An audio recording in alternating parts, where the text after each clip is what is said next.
So where I walk my dogs, I look across the bay and there's mountains.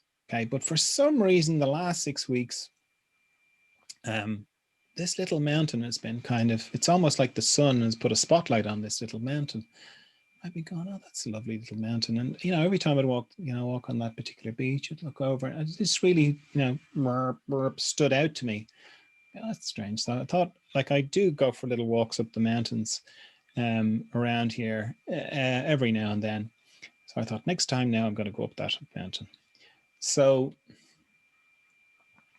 so I read Ken's book, and then I went up the mountain on Saturday, and I went up one side of it. And when I got up to the top, I didn't realize there was such a fantastic view on the other side.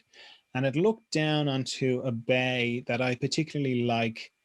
And it's got a natural forest, and it's got a lot of magic, that particular area.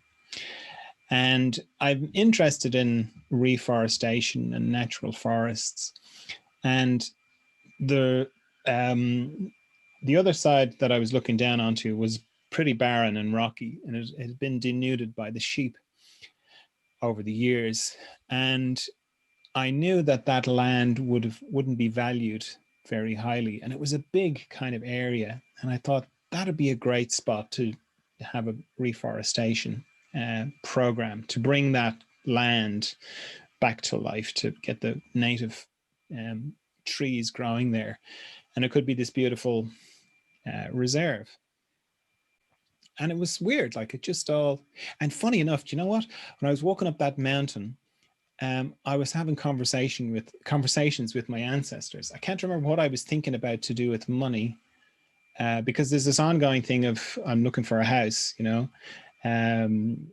because the house that we're renting now, as we're going to have to leave it by September-ish, and it's kind of put the skids under us to get a house. We've been thinking about getting a house for a good while, just haven't been that interested.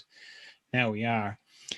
And I can't remember what I was thinking about to do with money, but I was listening to my different parts of my ancestors talking to me, my grandparents, and going, oh, okay. And I was having little conversations. There's nobody else on the mountain. And I can't remember whether this was internally I was saying it or externally.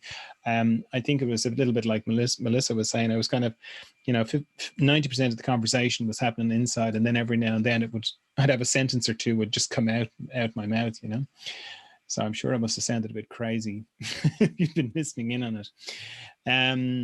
So when I came down back to the car, there's two ways I could have come home. One is just the normal road. The other is the coast road, about the same distance. I thought, I was just looking down onto this coastal thing. I'll go the coast road. So I was going along the coast road, and I kind of came around a corner, and I've been on this road before, and I happened to notice the for sale sign on the house. It was leaning over in the ditch, and I was kind of laughing to myself, going, oh, Irish real estate, typical.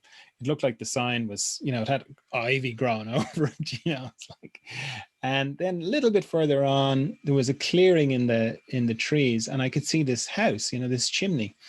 And I had a kind of electric shock, kind of in a pleasant kind of way of, wow, that's something about that house. That's amazing. It's got something. I don't know what it is. And it's in a fantastic location. Didn't think any more of it. And then I drove home and forgot about it pretty much, because I'd had such a nice time on the hill, on the mountain, and the views, and it was just great. Then the next day, in the evening, I was our TV is not a TV, it's just a kind of a display, but it's a big one. And if we're not watching something on Netflix or something like that, it kind of goes to this screensaver mode. And I've kind of used that to, if there's things that I want to kind of bring into my life, I'll put them up there. So it's like a big mood board kind of a thing, it just sort of helps, because I'll see these pictures flash up and go, oh yeah, I really like that thing or that other thing. So at the moment I've been having this kind of house stuff come up. And it kind of, I was looking at it, it happened to be on, I was doing something on my laptop, and I looked up and said, it's getting a bit old. So I thought I'll go to real estate sites, which is where I got the images in the first place, and get some fresh ones, because I don't particularly like that kitchen anymore. I don't particularly like this other thing anymore. And I'm sort of, looking, I went to a different website that I normally go to. There's one big one in Ireland called Daft, and everyone goes to it. But this one was a different one. I thought I'll go there. And anyway, up pops the house, right, that I was looking at. And it's fantastic. You know, it's on 12 acres, which is like plenty of space to start my forest idea, and it's perfect size, and it's reasonable price. And I was like, wow, that's amazing. And it was so, like, I've been through a bit of a journey with houses. Like there's been a few houses that have come up, and it's like nearly, and then that fell apart, and then nearly when it fell apart. I told you my big long story about my Bitcoin and how they appeared. So when this house appeared, it was like, I just had a really strong feeling of like, oh, this is it. This is fantastic. It's everything and more. It's like more than I'd even thought about. And I was so like delighted, and it was lovely. And, you know, it's so magic the way it all kind of came together. It's 240,000 euro, okay, which is amazing for 12 acres and have, you know, I mean, the house hasn't been lived in a while, so it needs a bit of work, but not a huge amount. So like normally like 1 acre would be about 70 grand. So it's an amazing deal, you know. And that was great. I kind of went to bed that night. It was like glowing a little bit with it. Oh, how lovely, how magic. And the next day I still had that a little bit. But there was something in the background, this sort of, you know, what I was talking about earlier on, something not right. I was like, oh, what's that? You know, I don't like that feeling. And it grew. And then up popped something on my feed about house prices in the area, and how people from the city, from Dublin, are snapping up properties down here. And that house that I'd seen was one of the ones that was listed. And it was one of those advertorials. It was by one of the local real estate companies. And it was like, oh no, somebody else might get this house. Because what hadn't started to come in was, I don't have the money for that house. I don't know where the money is going to come from. And it's like, it's just within reach, you know? And it grew and grew. So by the second day, I was really depressed. I was not like depressed, but like there was a big darkness coming in. So I did what I was saying to you. I sat with it and I was like, what's wrong? What is it? And just kept feeling into it and feeling into it and feeling into it. And when I was, I'd say about 5, I used to go and visit my grandmother with my mother. So we get on this bus, and, you know, this is back in the 60s, you know, so it's like Stone Age. We'd get on this bus and we'd have to, because they lived on the other side of the city. Anyway, a few days before this particular thing happened, I was somewhere with my mother, and I saw something in a shop, and I said, oh, I really like that. Could I have that? And my mother got it for me. And I was like, oh, that's great. I got it. I can't remember whether it was a toy or a sweet, or it doesn't matter. Basically, it was very easy flowing. I've seen something I liked. Could I have that? Yes, here you are. Great. Fantastic. So my grandmother was quite a force of nature. She's quite a strong character. Lovely, lovely woman. But she had come from a lot of poverty. Like making nettle soup, not because it's good for you, but it's because that's all there was. That kind of poverty. Hard poverty. So we went in, visited Granny, you know, and I just was playing. And there was a little shop, you know, give you an idea. I got to let a 5-year-old do this. It wasn't even second thought, you know. There was a little shop called the Nuke, and you know, I'd be sent down to it to get messages from my grandmother. You know, a 5-year-old out on a main road, amazing. You never do it now, but anyway. So I was sent down to this shop for something, and in the window there was this toy. It was like a little spaceship thing, moonlander thing, right? And I was like, oh, that's brilliant. That's fantastic. So when I got back to my granny's, I said to my mother, I've seen a lovely toy in the shop. Can I get it? It's sixpence or whatever. And my mother went to give me the money, right? And then something happened. And, you know, energetically, it was like, what's happening? And what was happening was my grandmother was going, and basically the message was, don't just give him what he wants. You'll spoil him, right? So my mother's hand came out of her pocket and said, no, not this time. I was like, huh? What? No, you can't have it. I was like, I can't have it. No. And then I started to get upset, like, and started to cry. And the more upset I got, the more my grandmother was like, you see, he's already spoiled. You've already spoiled him. And I can remember, it came back to me, you see, with this thing with the house. Because I must have went up and down to that shop. Like, I spent the whole rest of the visit going up and down to the shop. I just couldn't figure out what I'd got wrong. I'd go in, I'd look at the outside the shop, looking in the window, going, yeah, that's the thing I wanted. I got back and said, and I kept going back to her and going, can I not? You know, and of course, the more I asked, the more, you know, because my grandmother and my mother's relationship was such that just once my grandmother had said it, that was it. Okay. So I was like, oh, okay, because that's what it felt like. I said the feeling I was feeling about being, the heavy feeling was I was back outside that shop, except it wasn't a little moonlander. Now I was looking at this house, and it was like, I can't get the thing I want. I'm not going to get it. I had this very strong feeling of it's not going to happen, you know, and someone else is going to come down and just buy it. And I was like, you know, and I was completely like collapsing in. So the more I settled into that, the more deeply painful it became, and it was like, wow, this is deeper than just houses and toys and shops, you know. I'm going to talk about abuse now for a minute, so I'm just giving you a little trigger warning there for anyone.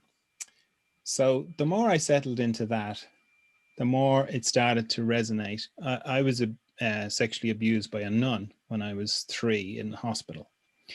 And I won't go into the gory details, but the message that the nun conveyed to me was that I was not evil, but wrong.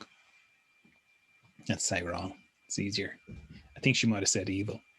She was basically having a go at men in general, but just I happened to be. And it was pretty bad, right? So I never linked these two events before, but the more I what I was saying at the beginning of just staying with the part of me that was hurting about it, and the part of me that just couldn't understand why I couldn't have, you know, it had gone so easily and free flowing. And it's like, well, that's the way things should be, isn't it? Now, why can't it just happen again? And it was because nothing was said, you see, between my mother and my grandmother. It was just, you know, non-verbally. So it was just my grandmother's expression conveyed to my mother. No, don't give in to him, kind of thing. What it was this feeling of there's something wrong with him, undefined wrongness. Okay. And they can see it. They can see this undefined wrongness about him, and they're reacting to it. And as a little 5-year-old, it was like, what is wrong? You know, kind of looking over my, like, what are they seeing? You know, because nothing was said. So it's this amorphous, non-defined thing. And, you know, I found it very hard to sit with that, of like, sit with the pain of that, because it went beyond the toy. That's how it started to connect back to the abuse. And the abuse was similar. It was like an amorphous kind of, there's something wrong with you. And that then, the more I sat with that, led into I sort of I started to actually feel quite ill physically, like very nauseous. And the more I kind of stayed with it. And then I kind of got into, this goes even deeper. This goes into my question. This feels very fundamental. Like, you know, you've heard me talking about the question that we all have. That's very individual. It was like, yeah, I'm into that territory. I'm into what the whole point of my life is, what the whole point of figuring it out is, or what I'm figuring out about myself. And it was to do with this amorphous wrongness, and is there something wrong with me, or is there not something wrong with me? And staying with that, and out of the mystery comes this thing of, there's nothing wrong with me. And that sounds like a pretty throwaway sentence. And I was kind of going, you know, what? Couldn't it be a bit more? Couldn't I have some angelic and a beam of light and a bit more, dramatic music? There's nothing wrong with me. Didn't seem like that powerful, but it's been humming away at me ever since, every time, there's nothing wrong with me. And then that started a chain reaction going the other way, because I started to realize then that the ways I had been thinking about things were kind of backwards, meaning I was kind of doing things unconsciously with the idea that if something happened, that would prove that there was nothing wrong with me. Meaning, if I suddenly, the money appeared to buy that house, that would be a demonstration that there was nothing wrong with me, right? And what was happening was, as this, there's nothing wrong with me was coming up, it was like, it doesn't matter about the house. It doesn't matter about anything. It's like knowing that there's nothing wrong with you is like sweeping forward and changing my inner landscape and changing all the bits of unconsciousness that were encrusted around this central kind of thing. So whether that house happens or not doesn't matter, because, even if I got the house, 40 years, 50 years, I'll be dead. I'm only going to be a custodian of it anyway. But this stuff will last, and this stuff is, there, and when I go asleep and when I come back, it's much deeper than that, So I'm going into it because it's a really good example of how it seems to be the theme of this retreat is about money.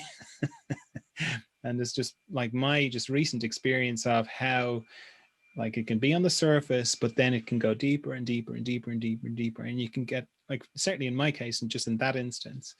And, I just thought I was going for a hike, or I just thought I was, buying a book. I mean, I didn't realize it was going to set off this big, very difficult process that I went through.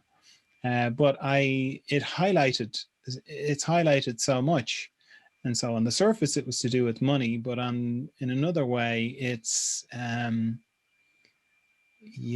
healed, and it's brought a lot of consciousness to what was unconscious. Okay, that's the end of my story. Thank you. That was so inspiring and beautiful. Right. Thank you. Yeah, the house is brilliant, by the way. Oh my God, it's gorgeous. So good. I'll put up pictures of it if it happens. But it's weird. Like, I used to, like, before, at other times when I was, looking at other houses, I was like, oh, I really hope I get it. I don't have that. I'm kind of like, I got so much more, I got so much more than that house through the process of it, that regardless of whether that, wherever I live doesn't really matter that much to me, even though I've been banging on about houses there for the last half an hour. It really doesn't, like, because it's where I live on the inside that's what matters, and it's been so much enriched by that process,